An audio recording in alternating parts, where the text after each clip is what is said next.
2 de la tarde con 43 minutos. Va a ser un cierre de programa muy interesante y yo aprovecho para que nos envíen sus preguntas, sus cuestionamientos, porque en un momento más estará con nosotros de quien hemos hablado desde hace un rato, del arquitecto Juan Sebastián Marroquín Santos, el hijo de Pablo Escobar. De hecho, ya está llegando aquí a cabina y será muy interesante la charla que junto con ustedes podamos tener con este personaje. Y el boleto, ya que teníamos dobles, se convirtieron en 5 boletos dobles. Tenemos para todos ustedes, para que acudan a esta charla, Pablo Escobar, una historia para no repetir, el día de mañana en el Teatro Diana a las 9 de la noche. Así que son 5 boletos dobles. Y bueno, pues después de este viaje y después de llegar prácticamente al aeropuerto, un gusto. ¿Te puedo hablar de tú? Por favor. Hola, ¿Cómo estás? mucho gusto.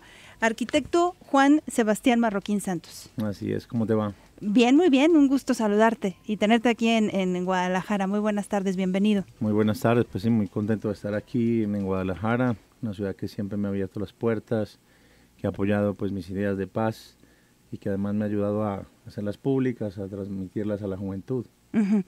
Cuéntanos mañana el auditorio que vaya y también invitarlo para que acuda, para que los que no tengan la oportunidad de llevarse estos boletos, bueno, lo adquieran en taquilla a través también, me imagino que del sistema Ticketmaster. ¿Qué es lo que va a poder conocer y escuchar?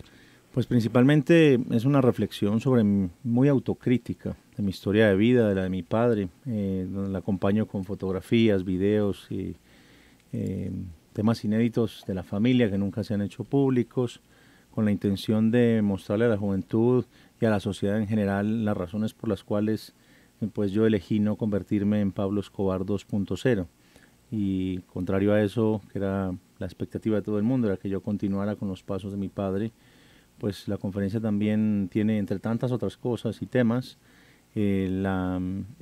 contar estas historias que hicieron que yo tomara determinaciones muy diferentes y eligiera caminos alternativos a los de la violencia para poder sobrevivir, pero sobre todo convencido de que ese es el camino indicado si es que quería tener un futuro para mí y para mi familia. Porque prácticamente lo tenías todo, ¿no? Para poder continuar con esa vida fácil.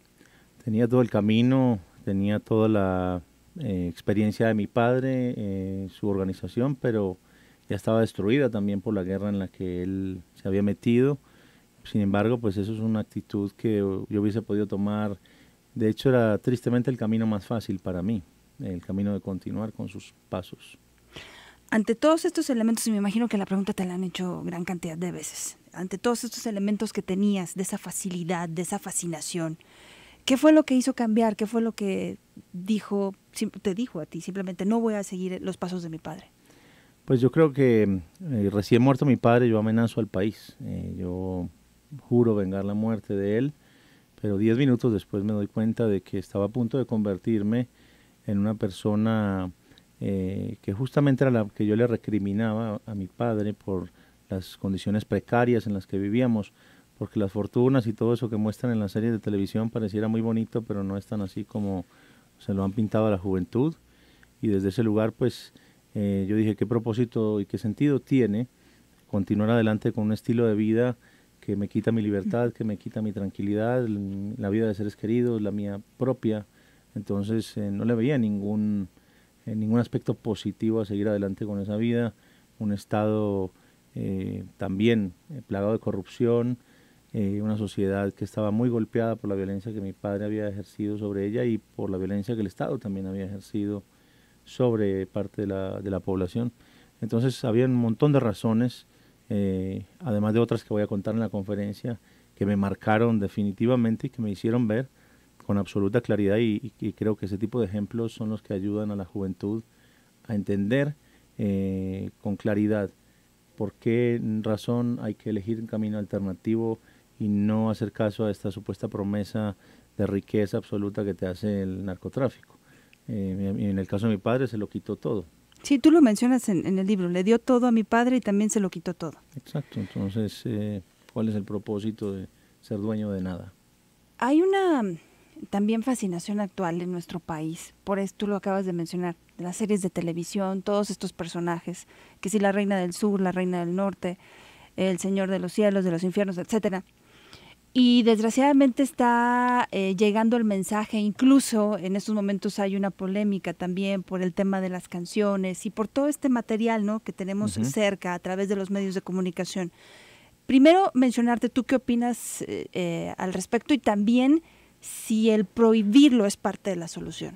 No, yo creo que cualquier acto de prohibición genera violencia. Yo no estoy de acuerdo en que, tampoco creo que una serie de televisión, las que hay actualmente, lo que no han hecho es administrar con responsabilidad la verdadera historia. No se han interesado en investigar en profundidad, no se han interesado en consultarnos a nosotros que vivimos esa historia en carne propia. Yo no vi esto por televisión, yo lo viví en carne propia y aprendí lecciones de vida absolutamente opuestas y diferentes a las que estas series le están inculcando a los jóvenes. Entonces me parece un enorme acto de irresponsabilidad de los grandes medios de comunicación que utilizan estas series y se aprovechan de ese gran interés que hay en los jóvenes por este tipo de material. Los seducen desde ese lugar, pero no les dejan un mensaje que los haga reflexionar, sino que aparentemente el mensaje que les dejan es que la actividad de ser narcotraficante pues pareciera ser, entre comillas, algo muy cool. Entonces, por supuesto que si tú tomas los pequeños momentos de disfrute que tuvo mi padre y con esos 5 minutos de disfrute haces 80 capítulos, pues les estás haciendo creer a los jóvenes que mi padre se la pasó de fiesta. Pero yo vi a un hombre absolutamente rico, pero muriéndose de hambre y rodeado de millones de dólares. Y eso no te lo muestra en ninguna serie. Y esos son el tipo de historias que estoy pues por compartir, porque creo que es desde ese lugar que podemos aprender, ¿no? Desde el lugar de las series que solamente le han agregado glamour a una actividad que no lo tiene. Yo no vine a hablar mal de los narcotraficantes, yo vine a hacer una reflexión sobre mi historia de vida personal, que espero que al compartirla y al hacerla pública, pues sirva de ejemplo para que la sociedad mexicana o cualquier lugar donde yo lleve este mensaje, pues pueda hacer algo al respecto, pueda aprender para evitar que se repitan historias como las de mi padre en este o en cualquier territorio. ¿Tú eres padre de familia? Sí. ¿Cómo le haces para, o cómo le has hecho para no llevar el mito de tu papá a tus hijos? ¿Cómo lo manejas? Bueno, mi hijo está muy pequeño, tiene 3 años, pero tiene perfectamente identificado a su abuelo, sabe que su abuelo no está más con nosotros, todavía es muy pequeño para enterarse de los pormenores de la historia, pero en principio lo primero que estoy haciendo es contándole las historias reales, pero muy bonitas de su abuelo, que yo estoy seguro que si hubiera estado vivo, mi hijo gozaría de un gran amor por parte de su abuelo, de tal manera que no puedo educarlo en ese sentido para que odie a la figura de su abuelo, sino todo lo contrario. Después, a su medida, va a enterarse de la totalidad de los hechos y de los actos en los que estuvo involucrado su abuelo, y uno de los motivos es el libro pues que he escrito para que le quede a él y a la humanidad un documento que yo considero de valor histórico, donde sí cuento la verdad de lo que ocurrió con la vida de mi padre y alejado de todo tipo de intereses, tanto comerciales como políticos, que muchas veces he utilizado la figura de mi padre para construir historias mentirosas en su entorno y destruir a terceras personas y demás. Así que claramente estoy seguro que voy a esperar el momento indicado. Me parece que es muy temprano para que pueda comprender este nivel de complejidad, pero sin duda que no le voy a negar absolutamente nada. Creo que lo peor que yo podría hacerle a mi hijo sería ocultarle cosas de la historia de su abuelo, pues si no estaría casi que condenándolo a repetir su historia. Además, tú utilizas mucho una palabra y también transformaste todo esto que viviste a través del perdón, que eso no es sencillo. ¿Cómo lo manejaste?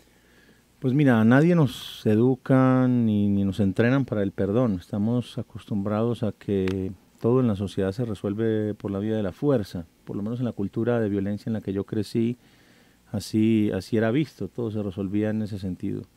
Y yo entendí que la herramienta más poderosa pues termina siendo el perdón, que a la larga los violentos no están satisfechos con la violencia que están ejerciendo y eso agota hasta el guerrero más sanguinario que te puedas imaginar. Esto lo digo con conocimiento de causa porque conocí a los hombres más violentos de Colombia y todos a la larga terminaron cansados de la guerra y deseosos de buscar la paz, la reconciliación y el perdón. Entonces, Lo que yo digo es que en la sociedad no es necesario llegar a instancias tan extremas para poder entender que esa es una herramienta que está disponible ahí para todos y que el perdón lo que nos ayuda es a liberarnos de ese odio que nos genera el victimario y también nos ayuda a liberarnos de perpetuar ese dolor que recibimos de parte del victimario, ¿no? Ahí nos llegan dos preguntas y es la misma. Dice que si tú supiste si algún día tu papá estuvo aquí en Guadalajara.